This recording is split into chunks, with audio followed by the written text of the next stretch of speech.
अभी ताउते का जो डर है वो मन से निकला भी नहीं है, लेकिन क्या ऐसा है कि एक और तूफान विकसित होगा और डीप डिप्रेशन की लगातार संभावना व्यक्त की जा रही है?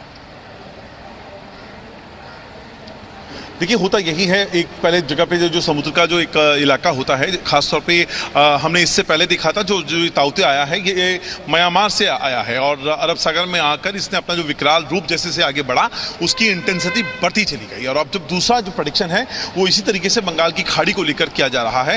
अंडमान निकोबार द्वीप समूह की तरफ से ये एक और डीप डिप्रेशन क्रिएट हो रहा है। ये अगर इसी रफ्तार से बनता रहा, ये एक मैथमेटिकल इक्वेशंस होती हैं जिसके आधार पर ये माना जाता है कि इतने दिनों में ये साइक्लोन में कन्वर्ट हो जाएगा, जो डीप डिप्रेशन का जोन बना है। और इसी के आधार पर ये प्रेडिक्शन अभी फिलहाल किया जा रहा है। ये कितना हद तक मुकम्मल हो पाएगा या एक्चुअल ये साइक्लोन के का स्वरूप क्या रहने वाला है, इंटेंसिटी कितनी हाई होगी, हवाएं कितनी तेज बहेंगी, रेनफॉल कितना जबरदस्त होने वाला है, ये आपको अभी आने वाले 3-4 दिनों में स्थिति क्लियर होते हुए दिखाई देगी, जब ये डीप डिप्रेशन जोन साइक्लोन की तरफ कन्वर्ट होगा। साइक्लोन के बाद ये सीरियस साइक्लोन, फिर उसके बाद वेरी सिवियर साइक्लोन में कन्वर्ट हो जाता है। ठीक है अंकुर, लेकिन एनडीआरएफ का तो ये भी मानना है कि जो सबसे खराब दौर था तूफान का वो निकल गया है। देखिए, खराब दौर इसलिए कहा जा रहा था क्योंकि अभी तक जहां तक मुंबई और मैं महाराष्ट्र की हद से बात करूं या कर्नाटक से जब आ रहा था, ये समुद्र से काफी दूर था। मुंबई के लिहाज से बात करूं तो मुंबई से तकरीबन 170 किलोमीटर दूर से निकला है और बावजूद इसके यहाँ हवाओं का जो जोर था, अगर मैं ग्राउंड पे बात करूं।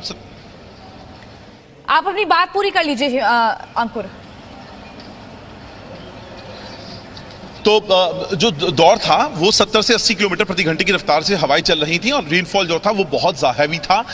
मुंबई कई इलाके जो निचले इलाके थे वहां पे पूरे वाटर लॉक्ड हो गए थे। लेकिन समुद्र के अंदर परिस्थितियां बहुत खराब थी। जैसे कि हमने अभी जो केस हम देख रहे हैं बार्ज P305 का, यहाँ पर हवाओं का जो जोर था वो 100 किलोमीटर प्रति घंटे की रफ्तार से हवाएं चल रही थी और 10 मीटर ऊपर ऊंची लहरें थी। तो यहाँ पर सिचुएशन काफी क्रिटिकल हो जाती है। और जब ये इसलिए भी खराब दौर कहा गया क्योंकि इसको लैंड होना था गुजरात में, पोरबंदर के आगे महुआ नाम की जगह पर, तो वहां पर डैमेज बहुत ज्यादा था। तो इन्हीं चीजों को देखकर एनडीआरएफ ने अपनी बात कही है।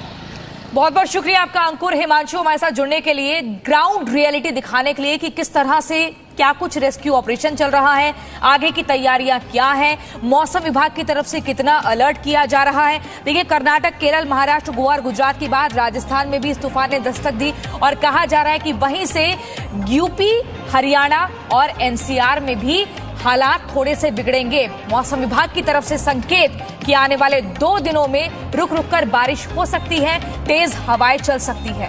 रुक रहे हैं छोटे से